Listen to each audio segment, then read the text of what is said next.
E vocês customizam, como é que é o processo de captação da ideia do cliente e viabilidade do projeto? Principalmente por causa do budget, né? Da grana que Sim. vai. Como é que é? Porque vocês fizeram coisas muito interessantes, como o Gema, Uhum. né? O projeto do Gema. É uma coisa que vocês aproveitaram o cenário. Como é que é isso entre vocês ao projetar? A captação, hoje, ela é quase que 100% do Aquiles na parte... Ele que é nosso setor comercial, ele que tem o primeiro contato com o cliente. A gente tem muitos clientes hoje que vêm das redes sociais, né? A gente sempre teve um trabalho muito grande nisso. Então, além do boca a boca que o Aquiles comentou, hoje tem essa captação vinda dali. E aí, quando o cliente, ele entra, a gente sempre tem esse jogo de cintura, porque a gente fala que não adianta ter um projeto incrível se a gente não tiver orçamento para executar.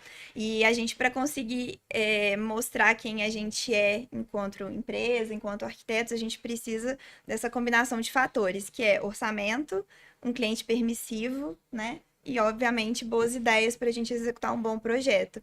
E eu citando o Gema como exemplo, ele foi até um marco muito bom, assim, na nossa carreira, foi um divisor de águas, ele foi uma junção disso, assim. A gente tinha uma cliente com ótimas ideias, acreditando muito também na gente e no próprio negócio dela. Então, essa junção do que ela queria, né, com o que a gente também acreditava como negócio, foi um match muito bom, né? Super. E tinha, obviamente, orçamento para tornar aquilo real. Então, acho que foi por isso que lá foi o primeiro projeto executado nosso comercial que teve tanta visibilidade na cidade, porque a gente conseguiu unir todos esses fatores, né? Juntou com um momento pós-pandemia, assim, também. O Gema atravessou em obra a pandemia quase que inteira.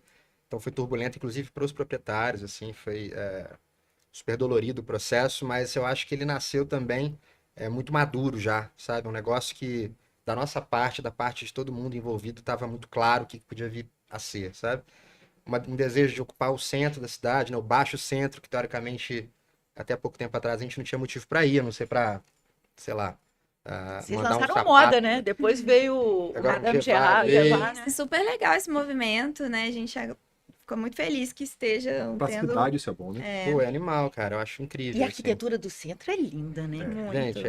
é isso. A gente precisa olhar para. Isso está acontecendo no mundo inteiro. E aqui, começar a acontecer aqui é sensacional, assim, sabe? Acho que isso traz novos olhares para as coisas, enfim, traz mais segurança, porque o centro está mais agitado.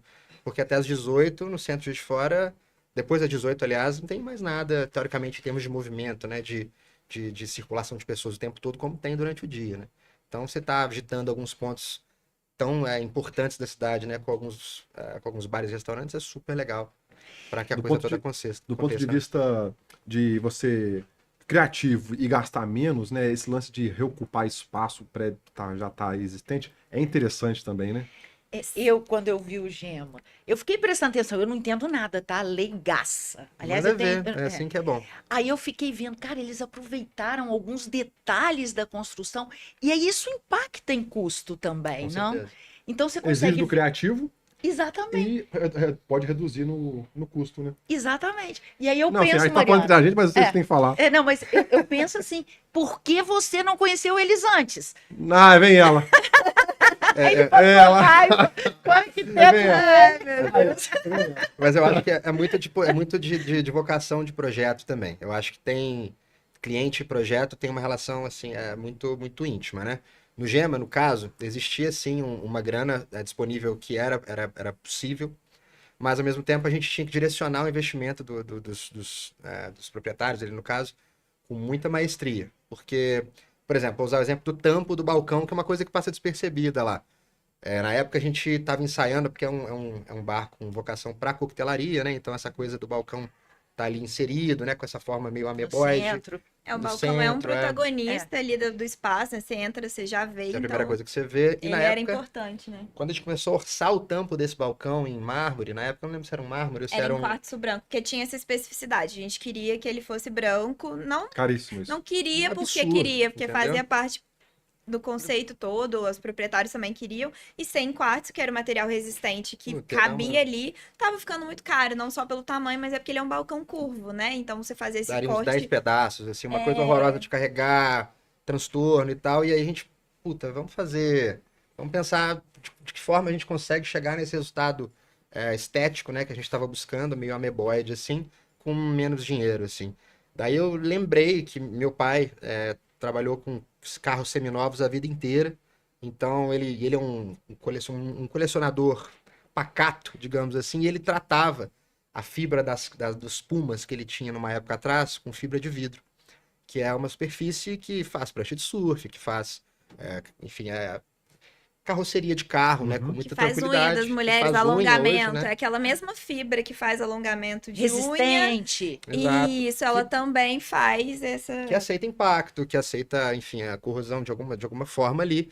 E aí a gente ligou para um cara que meu pai indicou ali no Poço Rico, Não, né? é que eles falou assim: vamos fazer de fibra de vidro. Aí eu falei: como assim vamos fazer de fibra de vidro? Mas quem faz isso? Como é que faz isso? Vamos estudar. Aí vem a minha parte, eu acho que mais metódica para tornar ali a coisa real, né? Aí a gente começou a entender que era possível. E aí o pai do Aquiles indicou um cara no Poço Rico. A gente chegou lá com o desenho daquele balcão enorme, falamos: ó, queremos executar isso aqui, o que que a gente precisa, dá para fazer, não dá para fazer.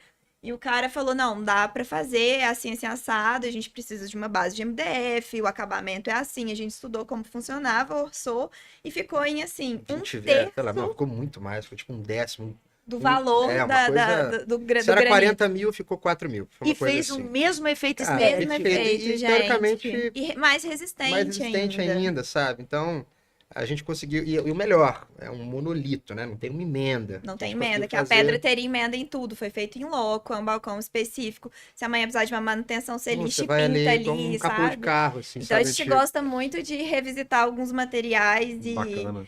o próprio balcão também, a parte de baixo dele, ele é todo feito em cano PVC, né? Cano de água Cano de mesmo. água, gente. Cano que, enfim, fica debaixo do vaso sanitário, Só entendeu? que é pintado, porque a gente queria um efeito ripado, então foi feito um por um ali junto com o pedreiro.